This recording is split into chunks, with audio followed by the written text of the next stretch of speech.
ನಮ್ಮನ್ನು ಕತ್ತರಿಸುವವರಿಲ್ಲೋ. ಲೋಕ ನಿಂದಿಸ್ತದೆ ನಾವು ಆಡಿದ್ದು.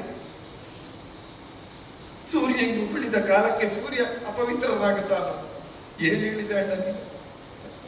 ಕಳವಳಗೊಳ್ಳುವುದು ತನವೇ ನೀವಲ್ಲ. ಕರಿಕಲೆ ಎಂಬುದಿಲ್ಲ ಜಾನಕಿಗೆ, ಅದರವಳನ್ನು ಬಿಟ್ಟೆ. ಕೊಟ್ಟ ಒಂದು ವಾಕ್ಯ ಏನಣ್ಣ? ರಾಜಾರಾಮನಾಗಿ ನನಗಿದು ಕರ್ತವ್ಯ, ರಾಜನಾಗಿಯೇ ನೀನು ಜಗಕ್ಕೆ. ಸೂರ್ಯವಂಶದ ಒಬ್ಬ ಅರಸ ಅಂತ ಹೇಳಿದ್ರೆ ಕಾಣುತ್ತಾ ಇರುವ 4-6 ಮಂದಿಗಳಲ್ಲಿರುವ ಸೂರ್ಯವಂಶದ ಪ್ರಜೆಗಳಿಗೆ ನೀನು ಆತನಲ್ಲ ಅಣ್ಣ. ಇಕ್ಷ್ವಾಕು ನಾಮಿದಂ ಭೂಮಿ ಸಶೈಲ ವನ ಕಾನನ ಮೃಗ ಪಕ್ಷಿ. ಈಗ ತಾನೇ ಎಲ್ಲಿಯೋ ಕಲ್ಲಿನ ಮರೆಯಲ್ಲಿ ಹುಟ್ಟಿಕೊಂಡಂತಹ ಒಂದು ಕ್ರಿಮಿಯೋ ಕೀಟವೋ ರಾಮರಾಜ್ಯದ ಪ್ರಜೆ ಅಣ್ಣ. ಹಾಗೆ ಕಲ್ಲ ಮೂಲೆಯಲ್ಲಿ ಹುಟ್ಟಿದಂತಹ ಕ್ರಿಮಿಯೊಂದಕ್ಕೆ ಅಲ್ಲಿಯೇ ಆಹಾರ ಲಭ್ಯ ಆಗಬೇಕು ಅಂತಾದ್ರೆ ಅರಸನಾದ ನೀ ಧರ್ಮದಲ್ಲಿ ನಡೆಯಬೇಕು. ನೀ ಧರ್ಮಚ್ಯುತನಾದ್ರೆ ಹುಟ್ಟಿದ ಕ್ರಿಮಿಗೂ ಕೀಟಕ್ಕೂ ಅನ್ನವಿಲ್ಲದ ಸ್ಥಿತಿ ನಿರ್ಮಾಣ ಆಗ್ತದೆ. ಇದಲ್ವ ಸೂರ್ಯವಂಶದ ಧರ್ಮ, ಇದಲ್ವ ಸೂರ್ಯವಂಶದ ನೀತಿ. ಏನನ್ನ ಒಬ್ಬ ಲಕ್ಷ್ಮಣನಲ್ಲಿ ಕಂಡೆ? ನೀ ಮನಸ್ಸು ಮಾಡಿದ್ರೆ ಶಿಲೆಯಾಗುತ್ತದೆ ಅಂತ ಸುಮ್ಮನೆ ಆಡಿದ್ದಲ್ಲ.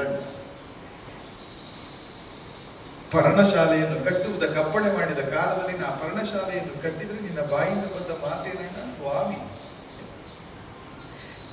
ನಿನ್ನ ಛಾಯಾಮೂರ್ತಿಯಾಗಿ ಸಂಚರಿಸ್ತಾ ಇದ್ದ ಒಬ್ಬ ತಮ್ಮ ನಿನಗೆ ಸ್ವಾಮಿಯಾಗಿ ಕಾಣುತ್ತಾನೆ. ಲಕ್ಷ್ಮಣನ ಹೆಗ್ಗಳಿಕೆ ಅಲ್ಲಣ್ಣ, ರಾಮನ ಔದಾರ್ಯ, ರಾಮನ ಕಾರುಣ್ಯ, ನಿನ್ನ ಪ್ರೀತಿ. ಮೂಜಗವು ಬೆರಗಾಗುವಂತೆ ಸೀತೆಯನ್ನು ಬಿಡುತ್ತಿ. ಪ್ರಶ್ನಿಸಿದ ಋಷಿ ಪರಿಷತ್ತಿಗೆ ಧೃತಿಯಿಂದ ಉತ್ತರವನ್ನು ಕೊಡುತ್ತಿ. ರಾಜಾರಾಮನಾಗಿ ನನಗಿದು ಕರ್ತವ್ಯ ಅಂತ ಲಕ್ಷ್ಮಣನನ್ನು ಬಿಡುವಾಗ ನಾನು ದೋಷಿಯಾಗುವುದಿಲ್ಲವೇನೋ ಲಕ್ಷ್ಮಣ ಅಂತ ಪ್ರಶ್ನಿಸ್ತಾ ಇದ್ದೀನಿ. ನನ್ನನ್ನು ಶಿಕ್ಷಿಸದೆ ಉಳಿದೆಯಾದರೆ ನೀ ದೋಷಿಯಾಗುತ್ತೆ ಅಣ್ಣ. ರಾಮೋದಿರ್ನಾವಿರು ಭಾಷೆ, ನಿನ್ನ ಬಾಯಿಂದ ಬಂದ ಮಾತು ಎಡರಿಲ್ಲ ಎರಡಿಲ್ಲ, ತಪ್ಪ ಕೂಡದಣ್ಣ. ಶಿರ ತಗ್ಗಿಸಿ ನಿಂತಿದ್ದೇನೆ. ಪ್ರಪಂಚಕ್ಕೆ ಒಬ್ಬ ರಾಮ ಬೇಕಣ್ಣ. ಒಬ್ಬ ರಾಮನಿದ್ರೆ ಕೋಟಿ ಕೋಟಿ ಲಕ್ಷ್ಮಣರು ಒಟ್ಟಿಕೊಳ್ತಾರೆ, ಅನುಸರಿಸ್ತಾರೆ, ಛಾಯೆಯಾಗುತ್ತಾರೆ. ನೆರಳು ಶಾಶ್ವತ ಅಂತ ತಿಳಿಯಬೇಡಿ. ಮಧ್ಯಾಹ್ನಕ್ಕಾಗುವಾಗ ನೆರಳು ನಮ್ಮ ಪಾದದಡಿಯಲ್ಲಿಯೇ ಇರುತ್ತದೆ, ಹಿಂದಿರುತ್ತದೆ, ಮುಂದಿರುತ್ತದೆ. ನೆರಳಿರುವುದು ನಮ್ಮನ್ನು ಆಶ್ರಯಿಸಿ ಅಣ್ಣ.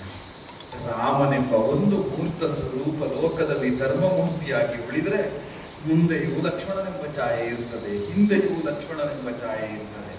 ಧರ್ಮಜ್ಞನಾದ ಸರ್ವಧರ್ಮಜ್ಞನಾದ ರಾಮನ ಪದದಡಿಯಲ್ಲಿಯೂ ಲಕ್ಷ್ಮಣ ಛಾಯೆಗಳು ಹುಟ್ಟುತ್ತಾ ಇರುತ್ತದೆ. ಒಬ್ಬ ಲಕ್ಷ್ಮಣ ಛಾಯೆಯನ್ನು ಉಳಿಸುವುದಕ್ಕಾಗಿ ರಾಮ ಮೂರ್ತಿಯೇ ಕುಸಿಯುವ ಸ್ಥಿತಿ ಬರಕೂಡದು. ಕೂಡಣ್ಣ ಶಿಕ್ಷೆ, ತಲೆ ತಗ್ಗಿಸಿ ನಿಂತಿದ್ದೇನೆ, ಮಾಡಣ್ಣ ಅಪ್ಪಣೆ. ಲಕ್ಷ್ಮಣ